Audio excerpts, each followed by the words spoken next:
It only takes a quick doom scroll through your timeline, whether that be TikTok, Twitter, or Instagram Reels, to realise that suffering is everywhere. The internet has made news and commentary more accessible than ever, connecting and dividing us in equal measure. When it comes to witnessing suffering though, our perceptions are shaped by ideals, biases, and the age-old tendency to judge people like we're auditioning them for a tragedy talent show. Enter the myth of the perfect victim, the idea that someone is only worthy of sympathy, justice, or support if they fit a very specific mould. Back in the day, this meant being innocent, helpless, or pure, basically the human equivalent of a sad puppy in the rain. But as society evolves and the internet continues to be a place where everyone must voice their opinion with zero filter, the concept of the perfect victim has been more difficult to pin down. Probably because it never existed in the first place. Ideas of innocence and helplessness are ever changing, and the way the victims are portrayed, and arguably more importantly, perceived, plays a huge role in how their suffering is acknowledged. But what happens when a victim doesn't meet society's expectations? Well,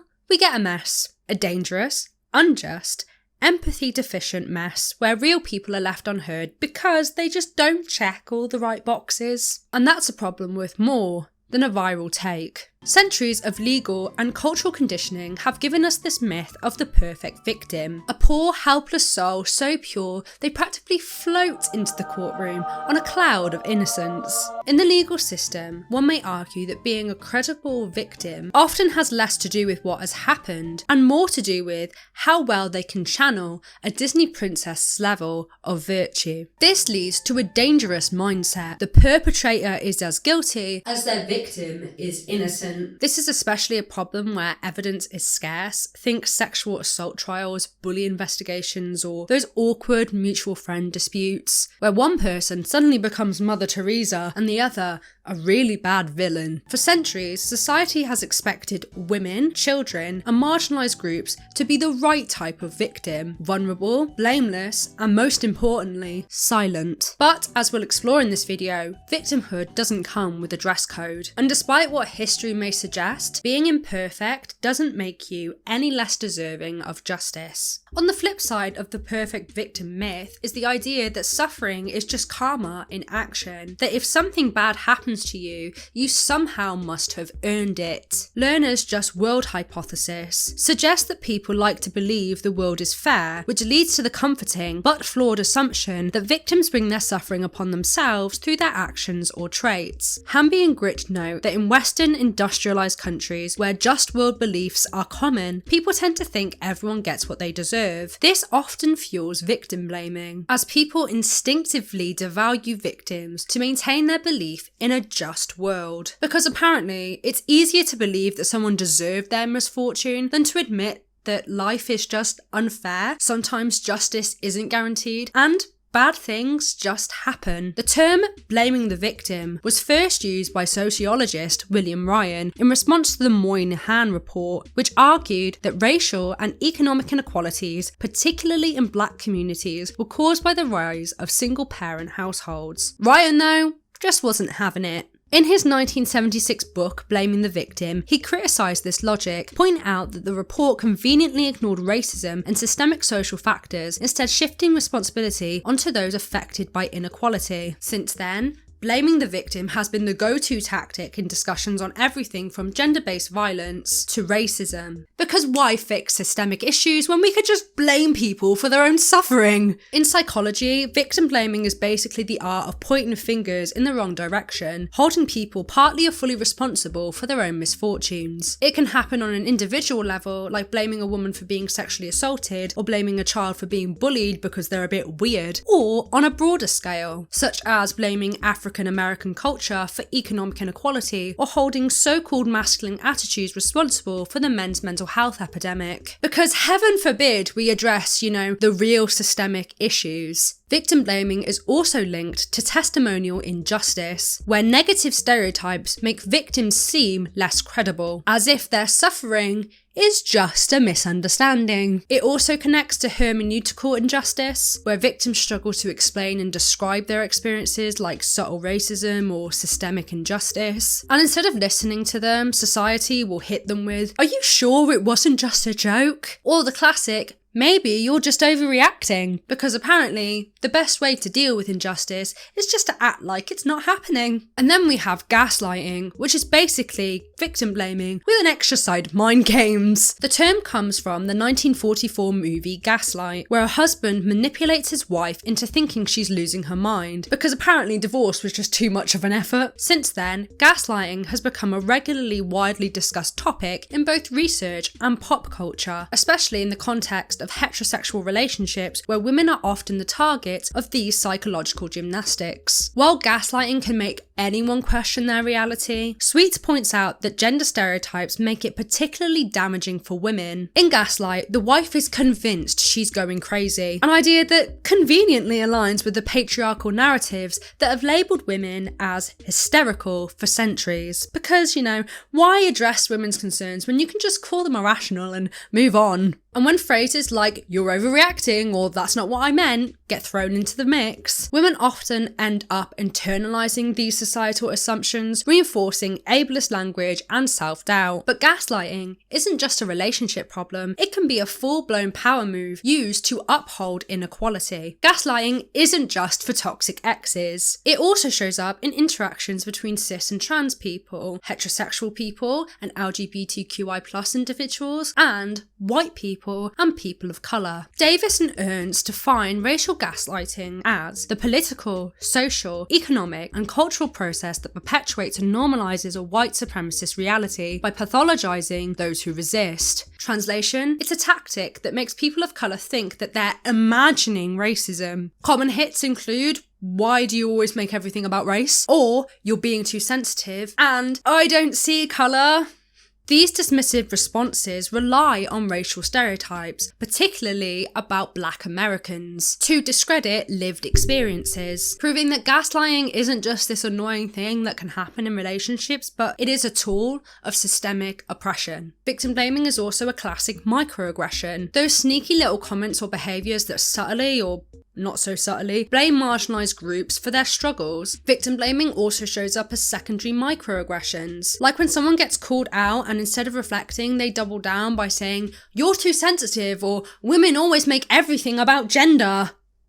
Historically, this tactic has justified oppression, from dismissing civil rights activists to police killings. After the deaths of Michael Brown in 2014 and Breonna Taylor and George Floyd in 2020, widespread victim blaming shifted focus from systemic injustice onto protesters, especially those involved in looting and property damage, as an excuse to justify police violence whilst conveniently ignoring racism, economic crises, and a global pandemic as contributing factors. Because apparently, breaking a window is far worse than killing an unarmed person. As we've already seen, victim blaming isn't just a passive-aggressive hobby, it has serious consequences for those who are already suffering. Take bullying, for example. In a study by Thornburg and Wannstrom, they found that blaming the victims of bullying only led to more bullying. Bullying generally means that an individual or a group of individuals repeatedly attacks, humiliates, and/or excludes a relatively powerless person.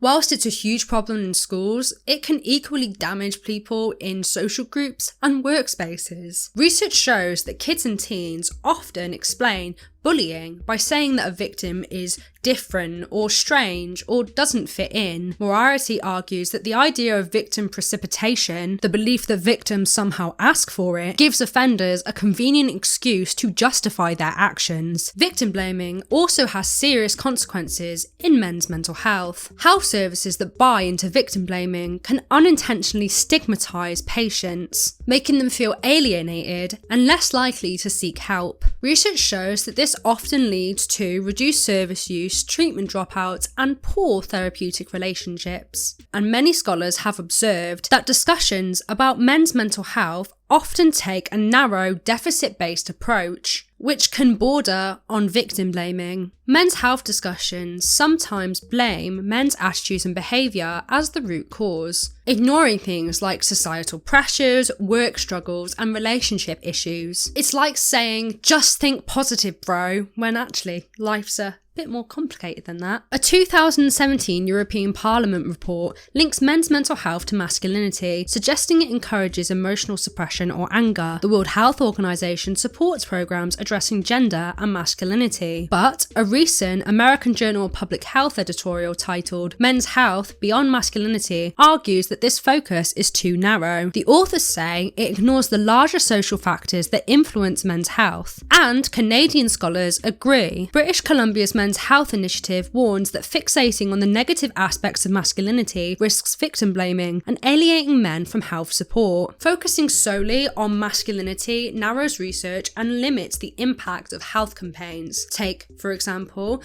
a US healthcare campaign with billboards that said, "This year, thousands of men will die from stubbornness," or Australia's Beyond Blue website, which claimed, "Men are known for bottling things up." These messages feel like subtle digs at men, placing blame on their behaviours rather than considering the bigger picture. So yeah, victim blaming men's mental health may not be the best strategy if you actually want them to seek help. And victim blaming doesn't just harm individuals, it can also eat away at the credibility of entire communities like racial minorities, women, and queer communities. Stereotypes that perpetuate victim blaming include myths about gender-based violence and racial biases. These harmful stereotypes unfairly shift the blame for things like sexual assault and racism onto the victim. One particularly memorable moment of victim blaming for me came after the murder of Sarah Everard by a police officer. Police decided to give the women safety tips, suggesting that they should avoid going with lone police officers. So rather than addressing the issue of dodgy cops, the message seemed to be,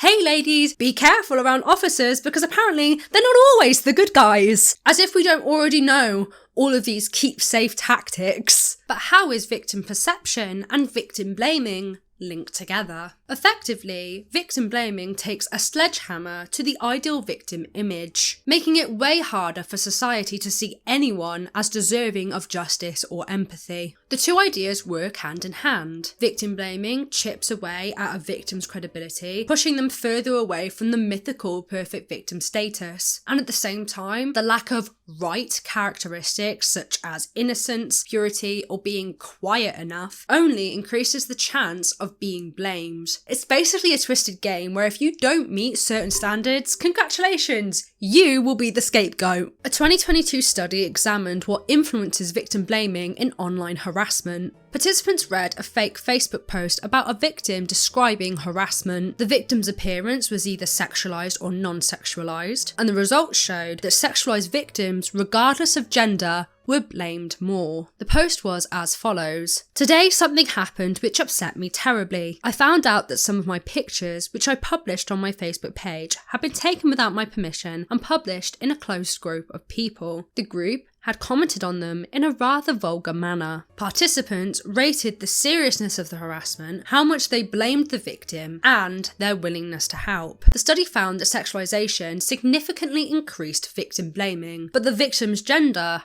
had no impact. The authors did note, though, that some previous studies on offline sexual aggression found that male victims might face more blame due to stereotypes about physical strength. This study therefore suggests that victims that are less sexualized are more likely to be perceived as innocent, one of the characteristics of an ideal victim. Though not an influencing factor in this study, the authors do point to the impact of gender on victim blaming, suggesting that in in-person situations, women are less likely to be blamed than men for harassment. Blame attribution is often driven by the perception of vulnerability, with blaming the victim reducing perceived similarity and the likelihood of one's own victimization.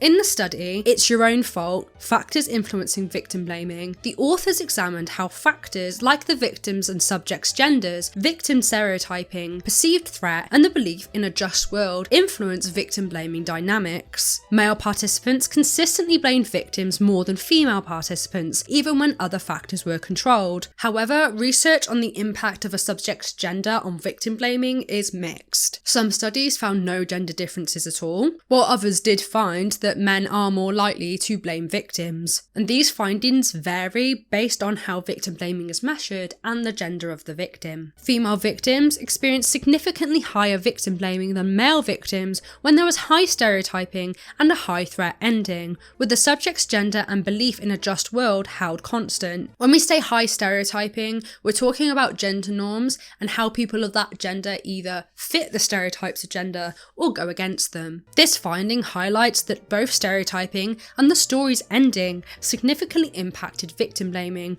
with each factor influencing the other. Victim blaming was higher for male victims with low stereotyping and a high threat compared to those with low levels of both. But for female victims, no clear differences emerged. Male victims with high stereotyping and threat were blamed 0.61 times less than female victims. However, female victims with high stereotyping and threat faced significantly more blame than those with low levels of both, and there were no differences for male victims. So victim blaming was higher for female participants who conformed to strong stereotypes and had a bad outcome. For male victims, blame spiked when they didn't fit stereotypes and had a more favourable outcome. These findings align with rape myths and gender norms, with women being blamed for being too naive and men not living up to macho expectations. A victim's image affects their credibility, as shown in Chloe Grace Hart's study. Participants read a scenario about workplace sexual harassment and rated the victim's credibility based on factors like race, how they responded to the harassment, and whether it was reported. 5 out of 8 factors influence perceptions of credibility, with the victim's image playing a key role. Other factors, such as the presence of witnesses and whether or not the perpetrator of harassment had had previous allegations, also had an impact. But these are not as reliant on the image of the victim. If there are multiple accounts backing up the victim's story, obviously credibility will get a boost, and that's more about having evidence than a victim's image. This suggests that there is an ideal target archetype for sexual harassment, and those that don't fit this ideal are seen as less credible. How someone responds to sexual harassment can make or break their credibility. Targets were seen as significantly less credible if they did not respond assertively or failed to report the harassment to HR. Although responding assertively or reporting may highlight the harassment was unwanted, which then increases credibility. Research shows that most targets don't report or confront harassment when it happens. Instead, they often use strategies that reduce retaliation risks, like ignoring, deflecting, or avoiding the harasser. Unfortunately though, these common reactions may harm how credible they are perceived to be. Race was also a factor that impacted credibility. When all other aspects of a sexual harassment case were identical, a woman with a name that was perceived as black was considered less credible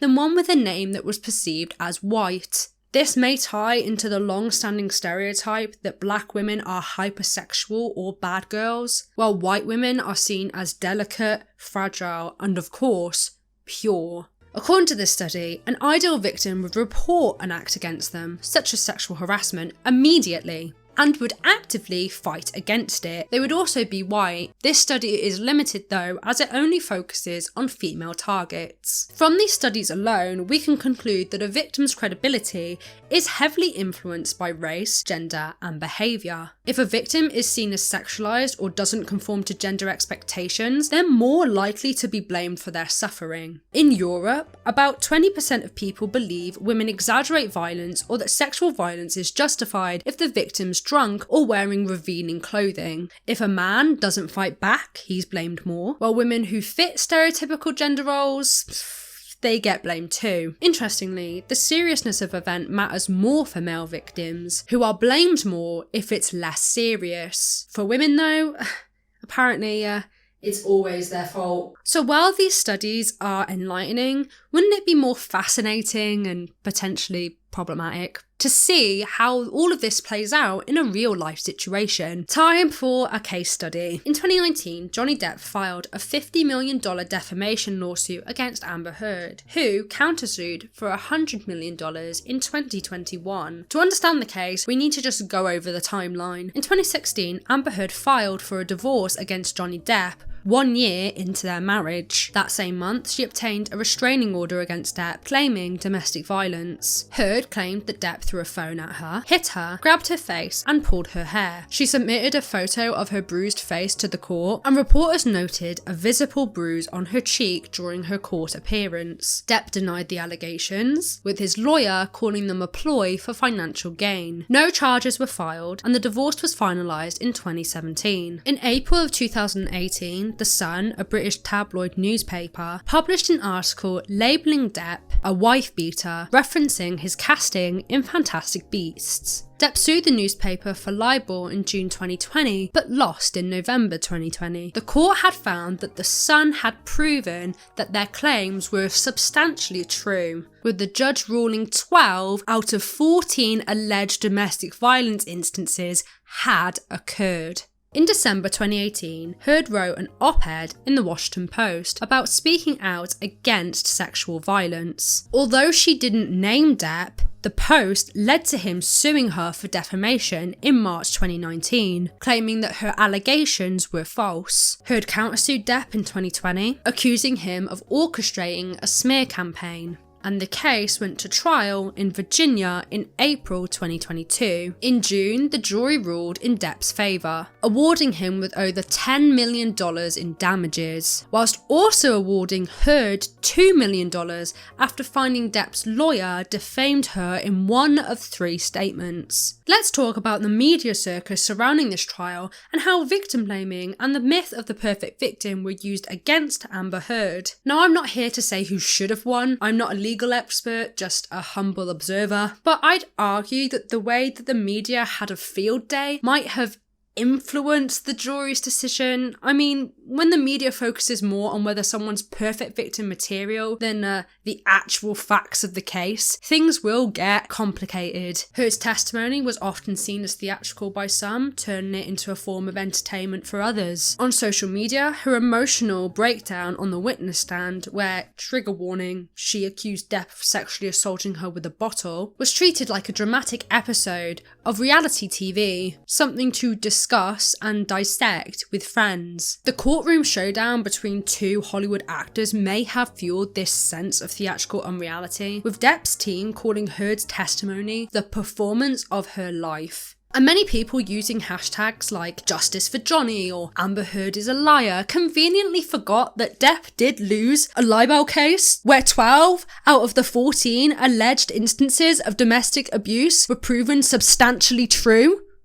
Gabby Hinsliff pointed out that teenagers getting all their info from TikTok memes and Instagram clips probably didn't have a clue about the full legal drama. And whilst the trial had a very American flair, Britain's more buttoned up approach, like no TV cameras in the courtroom, the fact that victims are allowed to be anonymous, and domestic abuse witnesses are able to hide behind screens. That British approach, it seemed to be miles away because this was broadcasted for everyone to see. British domestic violence advocates were understandably worried that the ridicule Heard face could put off victims from speaking out, fearing that they may end up as a punchline on the next viral meme. This shows that when suffering gets shared on social media, victims often end up facing a viral wave of ridicule rather than support. Putting these events under social media spotlight has some serious consequences. For example, videos pointing out inconsistencies in Heard's testimony spread like wildfire, and one viral clip showed a Starbucks in California with 2 tip jars, one for Heard and one for Depp, letting customers vote for their favourite like it was a reality show. Depp's jar was practically bursting with cash whilst Amber's was empty. Social media can turn into an echo chamber where public opinion can wildly shape the narrative. This often means that victim-blaming stories can go viral, or people are led to believe that everyone shares the same view about victims, even if it's far from the truth. A woman recounting her experience as domestic violence in itself is traumatic for many survivors, but that evidence being just not denied but ridiculed is deeply harmful and humiliating, says Ruth Davidson, Chief Executive of the domestic violence charity Refuge. This is a real trial. The humorousness around what's actually deeply offensive worries me. For many in that field, this response highlights familiar stereotypes that if things were really so bad, she would have left sooner, even though Refuge notes it takes women an average of 7 attempts to leave an abusive partner, that she's just a crazy ex seeking attention or money, or that he's too likeable to do anything wrong. In fact, following Heard's accusations of domestic abuse in 2016, an article published in the Daily Mail details speculations around Heard's intentions. Is she speaking out now to show that domestic abuse can even happen behind the fanciest of Hollywood doors, or to pressurise Johnny into writing a whooping check? Did she allow this situation to continue? She now says the abuse started even before they married, or because the longer they are married and the more powerful the evidence, the more she stood to gain. She's a rich, talented, educated young woman with endless options and possibilities, hardly the archetypal surrendered, cowed and financially helpless wife. Why didn't she walk out the door the first time Depp raised a hand to her? She is certainly not doing herself or battered women anywhere any favours by appearing to use her victimhood as a bargaining tool for more filthy lucre. There's a lot to unpack here. Firstly, the focus shifts from the issue of domestic abuse to Heard's intentions and perceived innocence, placing more attention on her character, as if that's the most pressing issue here. The article really does dive into the perfect victim trope, suggesting that only vulnerable, silent women are real victims. Wealthy, successful women, on the other hand, must have some secret superpower to escape. This creates the victim-blaming narrative that Heard simply should have just waltzed away from the alleged abuse, rather than placing the responsibility on Depp to, not abuse her, allegedly. Additionally, the article paints Heard as unlikable by highlighting how her actions might affect other victims, again blaming victims for how domestic abuse is perceived instead of examining, media framing, societal norms and other influential factors. All the while, the author claims that they actually believed that Heard was telling the truth, but still throws in a few mentions about how important it is for victims to be perceived as vulnerable and meek. It's almost as if the author wants to have their cake and eat it too, while simultaneously blaming the cake for being too fancy and too mouth-watering. Something that also stuck out was how well liked Depp was or is, with many women vocalising support all over social media. Davison points out that it's all too common for abusers to appear as nice. Abusers can be charming and love bomb you, she explains. While celebrities may seem more likely to be believed, it's a whole different ballgame for regular people, where victims often convince themselves that their abuser's behaviour is just a one-time thing, or that the person they love is just having a bad day or is really misunderstood. Celebrities, though, they're the ultimate case study in image versus reality. When you see someone and you adore them on screen, it's easy to mistake their charming persona for actual good behaviour in real life. The key takeaway here is that someone's image, whether they're the most charismatic actor in Hollywood or a slightly annoying guy who always brings his pet lizards to parties, may not have much to do with their actual behaviour behind closed doors. In fact, these polished personas can be quite the double-edged sword. So remember, abusers can be likeable, just as victims can be unlikable. But of course, public opinion tends to focus on image and not substance. It's almost as if we've been conditioned to believe that a person's likability is a direct indicator of their moral compass. Spoiler alert, it really isn't. The concept of the model victim was prominent in the Heard versus Depp case. Heard was critiqued for crying too much or not enough, as if there's a universal right amount of tears to cry when you're talking about your alleged abuse. Perhaps we should have handed her a crying script, cry for 30 seconds, pause, not too dramatically, take a sip of water, shake whilst you do it, then look mildly emotional but not hysterical, because that will make it more performative. There's also the theory that Depp's avoidance of eye contact, but her occasional glances towards him, meant that he was more afraid of her than she was of him. This idea that there's a right or wrong way for victims to behave is clearly false. Claire Waxman, London's Victims Commissioner, puts it all in perspective by reminding us that there's no one-size-fits-all when it comes to how victims should act on the stand. Some people might show zero emotion, and that's perfectly normal. Others might cry like a fountain shouting, and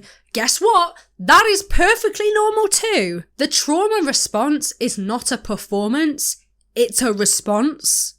Kind of says it in the name. And trying to measure it based on an appropriate checklist of behaviour is just cruel. Let's be honest, the only thing that's normal here is how we need to stop judging people's experiences and reactions and just let them tell their story without turning it into reality TV drama. Judging victims based on how they behave is not only harmful but humiliating. In this case, the idea of mental instability was used to discredit Heard. A psychologist hired by Depp's team claimed she diagnosed Heard with borderline personality disorder and histrionic personality disorder, but Heard's psychologist testified that she'd actually been diagnosed with post-traumatic stress disorder caused by abuse. Waxman points out that the claim that survivors are mentally unstable is very common, with the effects of abuse sometimes twisted and used against women in court. It's typical of women who accuse abuse in family courts to be told that they have personality disorders or are mentally unwell, she says. This shows a misunderstanding of the impact of abuse, the response to it, and the trauma it causes. The belief that mentally unwell individuals can't be credible witnesses creates an ableist culture around victim testimonies, particularly when referring to women. Whilst mental health can affect how someone perceives reality, making a person doubt their own reality sounds like harmful victim blaming tactics that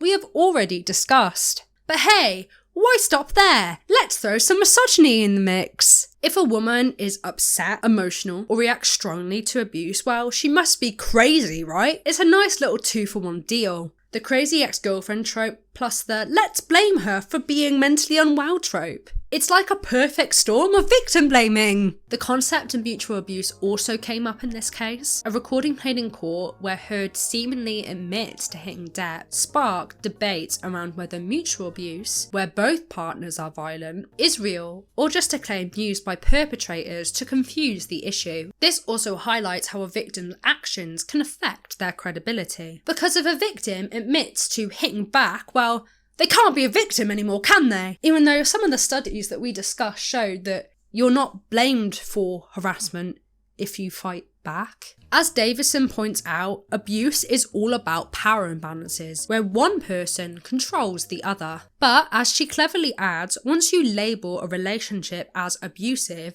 it can unintentionally shift some of the blame onto the victim, like blaming a spilled drink on the glass rather than the clumsy person who was holding it. And if that's not enough, there's also the concept of DAVO, which stands for deny, attack, reverse victim and offender, where the abuser denies the abuse, attacks the victim, and then reverses the victim-offender roles. It's not surprising how powerlessness and vulnerability are traits of the perfect victim myth, and in this case, there was definitely power imbalance. Depp was the older, wealthier, more famous one, and according to the perfect victim myth, that should have made Heard a more credible victim. But as often is the case with these things, the narrative is a bit more trickier. And here's where things get a bit muddied. Since Heard wasn't rolling in cash, people began to wonder if maybe, just maybe, her motivations were financial. Because nothing says credible victim, quite like a tabloid article suggesting that a woman who didn't report the abuse immediately must be after a big payday. So in true form, the actions and perceived intentions of the victim, whether they have a financial incentive or, God forbid, fight back, completely reshapes their status. In this case, it wasn't just about who was the victim, but how and why they were the victim. What these discussions often lack